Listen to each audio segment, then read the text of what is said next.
A little girl named Doris, said Daddy, was devoted to her pet dog, Blackie. He had long black curly hair and was her constant companion. Wherever Doris went, Blackie followed. He took long walks with her, and when she stopped to gather ferns and lovely wild flowers, Blackie would romp through the fields, playing and chasing his shadow, sticks, and sometimes his tail. One day Doris was very busy.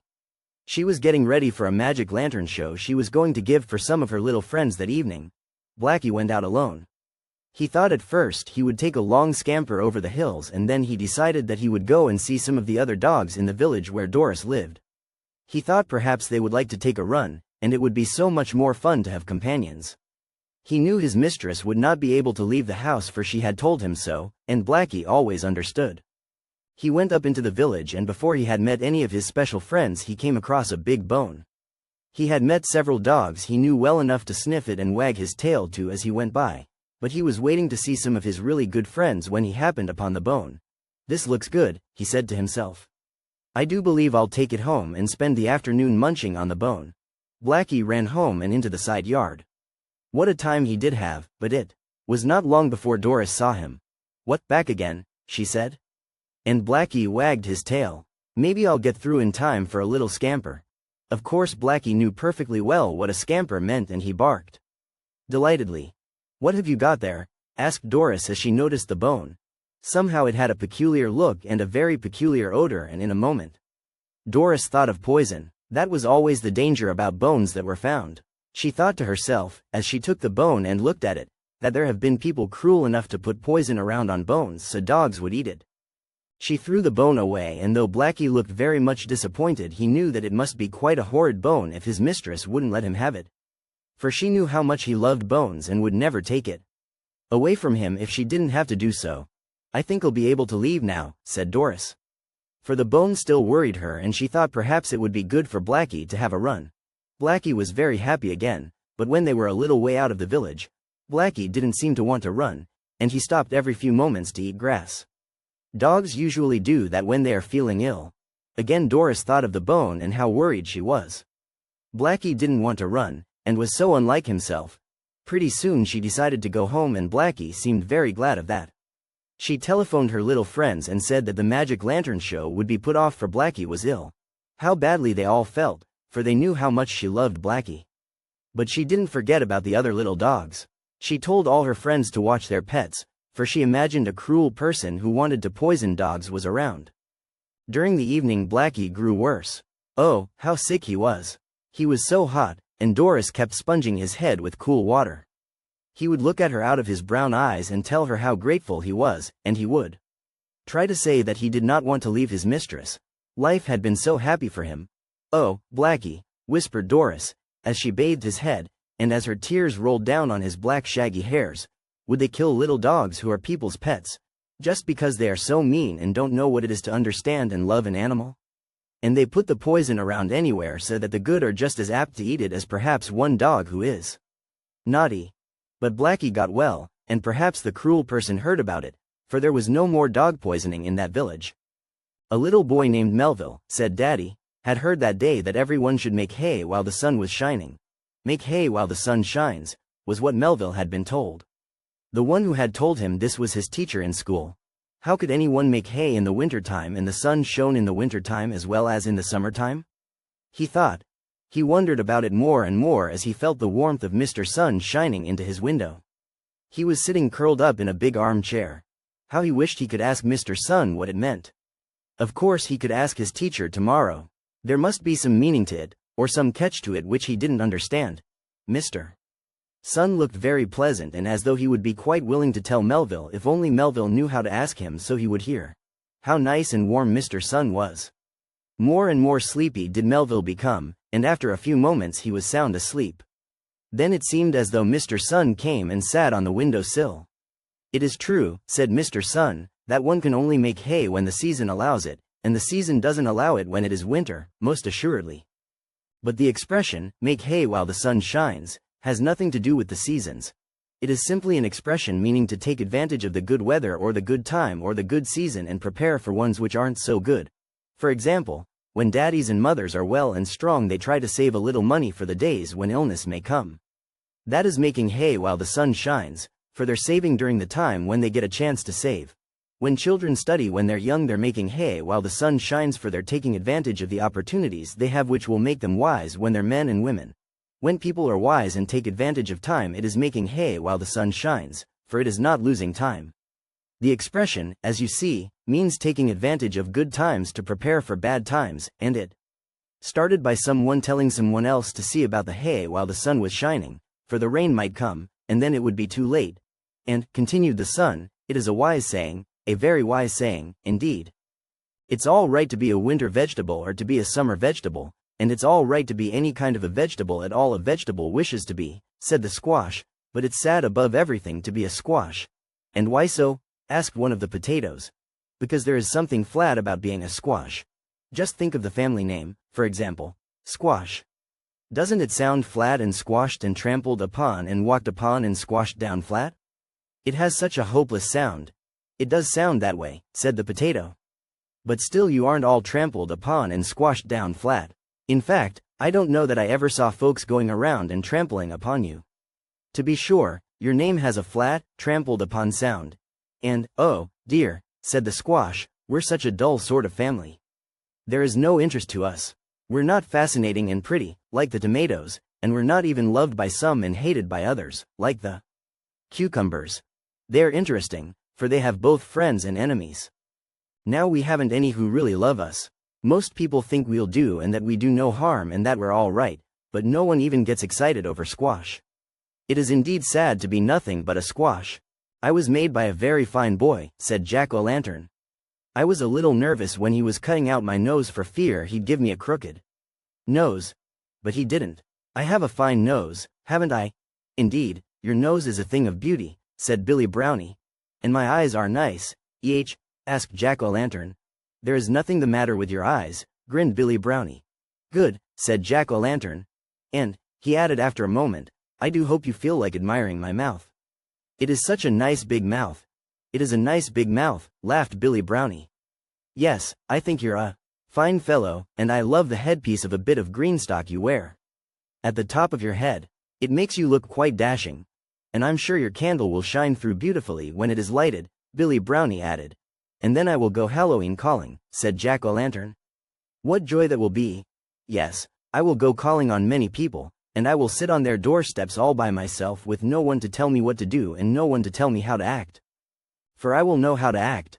I will smile at the people, and that is why I am glad my mouth is big, for if I hadn't a big mouth I mightn't look as though I were smiling. I mightn't look as though I were grinning my best grin. I tell you, Billy Brownie, I'm a cheerful fellow. I am going to tell you, said Daddy, of the things I did when I was a boy at Halloween time. First of all, I used to love bobbing in a tub for apples.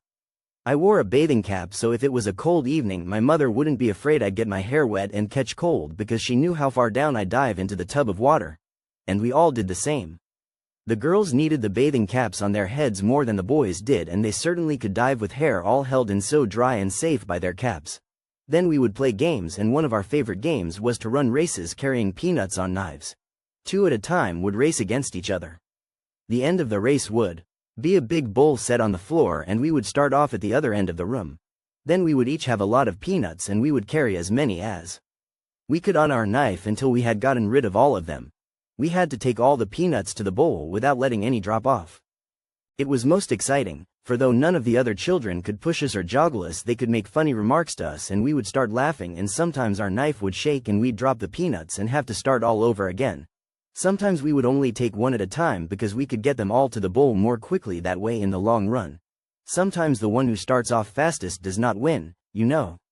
And then of course we went calling each with a jack-o'-lantern, and how mad we were at those who hadn't enough fun in them to like these Halloween callers. The preparations for the party to be given at Janet's house that Halloween evening had already begun. Already they were hanging apples attached firmly by strings from a doorway, and as soon as the guests came and the tricks began they would all try to bite these apples, which would swing so annoyingly away from them. And there was going to be a dish of flour in the kitchen after supper, and the children were all going to try to find a 25-cent piece hidden there.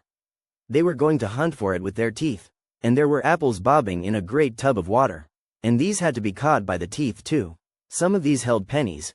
There would be fortune-telling, too, and Janet's mother had promised to be the fortune-telling witch who would sit by her cauldron, which was now being made of red cheesecloth.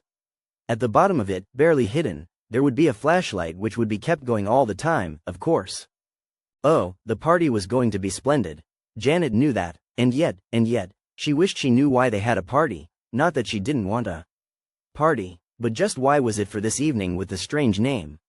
What did Halloween really mean? She hated to ask, for she felt she should know and that she would be laughed at for not knowing. Why, Janet, her mother said that afternoon late as she caught sight of Janet's little worried face, this isn't the time to look sad when we're having a party. What is the trouble, my darling? There was something in the understanding, sweet way that her mother asked her that made Janet ask what she thought was so foolish a question. Mother dear, she began, just what does Halloween mean? October 31st, her mother said, is the vigil of All Saints' Day, or Halloween, for hallow means to devote time to holy purposes, and een is short for evening. So that it means the evening before the religious day, which is known as All Saints' Day. But Halloween, while coming before a religious day, has always been an evening of festivity and frolic and fun for children. In all countries they celebrate it.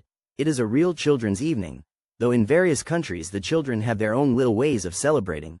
Our way, though, is used by children of many countries, and we have make-believe witches just as they have, for in the olden days in the old countries those who were superstitious are given to imagining things not so, thought witches came out on Halloween. And somehow, Janet never enjoyed a party so much, for it was so nice to know just what the day meant, and to know too that in many countries children on this very evening were having a celebration of such a weirdly wonderful kind. Illustration. There would be fortune-telling, too, and Janet's mother had promised to be the fortune-telling witch who would sit by her cauldron.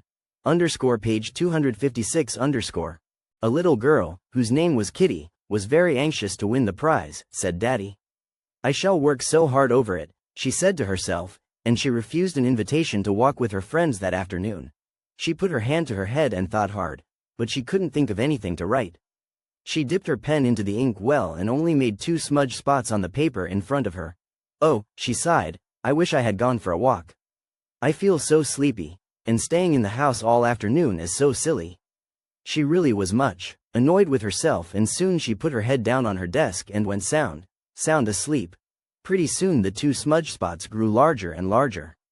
They seemed to get round and funny and fat, and she almost saw them grinning at her.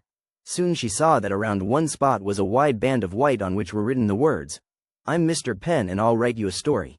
And around the other spot was written, I'm Mr. Ink and I'll write you a story. But I don't want 2 stories, cried Kitty. I only want 1. If I write 2, they will think I want to have 2 chances while everyone else has 1. That will never do.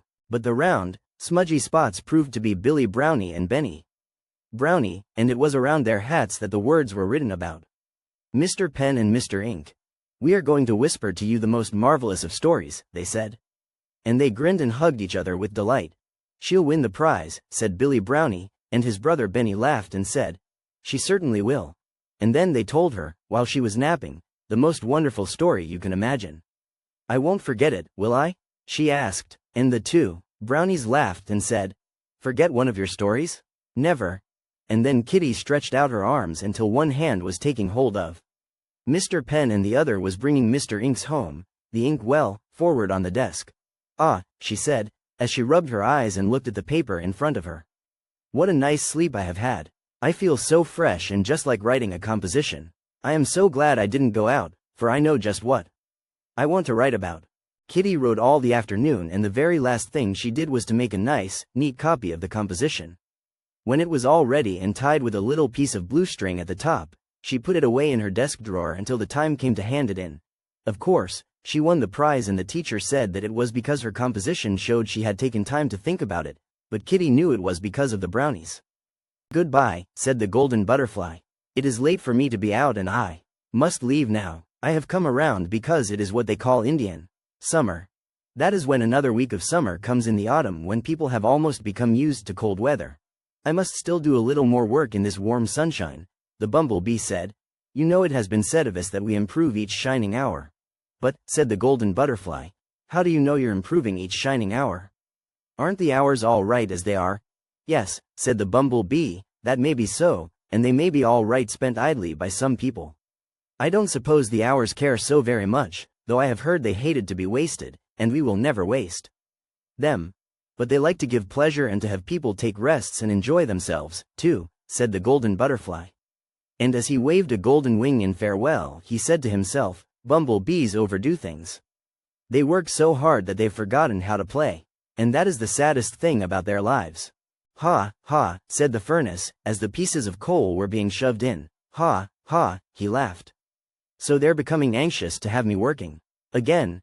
And I believe they never gave me a moment's thought all summer long. I'm sure they didn't. I feel quite certain of it. And then they wonder why at times I act crossly and queerly and why I get upset at times. I try not to, but of course when I get thinking of how no one gives the poor old furnace a thought all summer long, then I can't help but get upset. And when I get upset they all grumble about me, as if I mustn't get upset, no matter how I may feel. Well, it's a bit unfair. But I try to rise above it and give them heat and no smoke, warmth and no trouble. I suppose things aren't appreciated until they are needed. I've heard that window shades or blinds or whatever one wants to call them have been so good about hiding the light from people's eyes when they were sleepy, and then when they are old and had holes in them, they were horribly complained about, though never a thank you did they get when they were doing their good work. And no one ever says, ah, what a good pair of socks you are, my dear, or, what a lovely pair of stockings you are, nice pair. Yet so soon as a hole comes, how they grumble. You're very useful, said a piece of coal, but you aren't the whole thing. We're all needed, matches are needed, sticks and paper are needed when you are started. Someone is needed to watch over you. You require a great deal of watching. You must have a nurse or furnace man, or watcher of some sort looking after you. So, furnace, you mustn't become too conceited. And the furnace thought the coal was right. Steve, the elephant, said Daddy, wanted to take a bath. He was in the big theater when he had this wish, for he did an act every afternoon and evening on the stage. Yes, Steve said to himself, I feel the need of bathing. I'd like a good plunge in the real water, a river for example, just as I would have if I were free. Of course, the first thing I must do, he continued, is to get out of that side door there and get on the street. Then I will go a-looking for a river. I know there are plenty of rivers, for in my 5 years of circus life, I've seen quantities of rivers. Yes, there must be one not far from this theater. It seems to me on one of my marches that I remember seeing it. In fact, I feel quite sure I remember seeing a river at the other end of the long street we marched through. At any rate, I will go and have a look. So Steve started to go through the door at the end of the lower part of the stage where he was staying waiting for his act to go on. There would be other acts first and then he would come. I'll be back in time, he said to himself, but if not I'll be just having a holiday. Of course, usually holidays are given to people and animals, but this time I will take my own holiday all of my own accord. Instead of undoing the door or opening it in the usual way, Steve walked along pushing the door in front of him and taking it right off its hinges. When he got out on the street he looked about him. The children were just coming from school. Well, hello, children, he said, as he waved his trunk around. Some of the children had peanuts with them and some of them had pennies, so they threw delicacies to Steve and said, "Oh, aren't you a nice big elephant?" But when their mothers saw that the elephant was walking along they called to their children to come right in the houses. "He is nice," the children called back. "You can't be sure," said their mothers. "Now isn't that annoying," said Steve. "Here I am feeling as friendly as can be, and the mothers want their children to come away from me and to go into foolish houses. I don't want to go into houses. They needn't bang their doors so tight shut. Haven't I just left a house and don't I want a bath? I don't take a bath by going in people's houses. I've heard of the size of their bathtubs. They wouldn't do for me." Steve suddenly discovered a river at the end of another few blocks. He hurried along, waving his trunk as he went, and oh, what joy it was to him, to take a real swim in a real river. By the time he had finished his keepers had come after him, but he didn't mind going back again to do his tricks in the theater for he had had a bath in a real river.